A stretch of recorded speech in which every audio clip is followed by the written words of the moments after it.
बहुत समय पहले की बात है।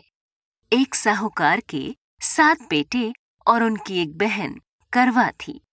सभी सातों भाई अपनी बहन से बहुत प्यार करते थे, यहाँ तक कि वे पहले उसे खाना खिलाते और बाद में स्वयं खाते थे। एक बार उनकी बहन ससुराल से मायके आई हुई थी। शाम को भाई जब अपना व्यापार व्यवसाय बंद करके घर आए तो देखा कि उनकी बहन बहुत व्याकुल थी। सभी भाई खाना खाने बैठे और अपनी बहन से भी खाने का आग्रह करने लगे, लेकिन बहन ने बताया कि उसका आज करवा चौथ का निर्जल व्रत है और वह खाना सिर्फ चंद्रमा को देखकर उसे अर्घ्य देकर ही खा सकती है।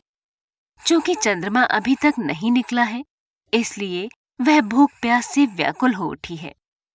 सबसे छोटे भाई से अपनी बहन की हालत देखी नहीं जाती और वह दूर पीपल के पेड़ पर एक दीपक जलाकर चलने की ओट में रख देता है। दूर से देखने पर ऐसा प्रतीत होता है कि जैसे चतुर्थी का चांद उदित हो रहा हो। इसके बाद भाई अपनी बहन को बताता है कि चांद निकल आया है, तुम उसे अर्घ देने के बाद भोजन कर सकती हो।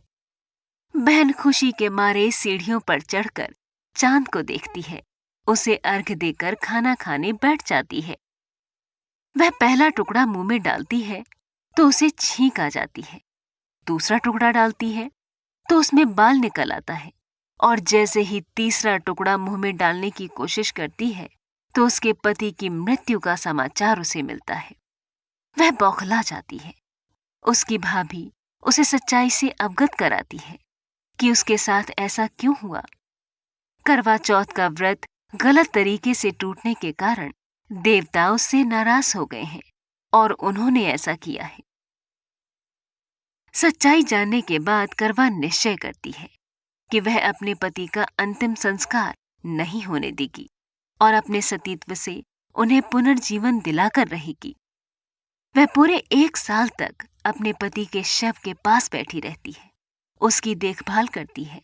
उसके ऊपर उगने वाली सुईनुमा घास को वह एकत्रित करती जाती है। 1 साल बाद फिर करवा चौथ का दिन आता है। उसकी सभी भाभियां करवा चौथ का व्रत रखती हैं। जब भाभियां उससे आशीर्वाद लेने आती हैं, तो वह प्रत्येक भाभी से यम सुई ले लो, प्रिय सुई दे दो, मुझे भी अपनी जैसी सुहागिन बना दो, ऐसा आग्रह करती है। लेकिन हर बार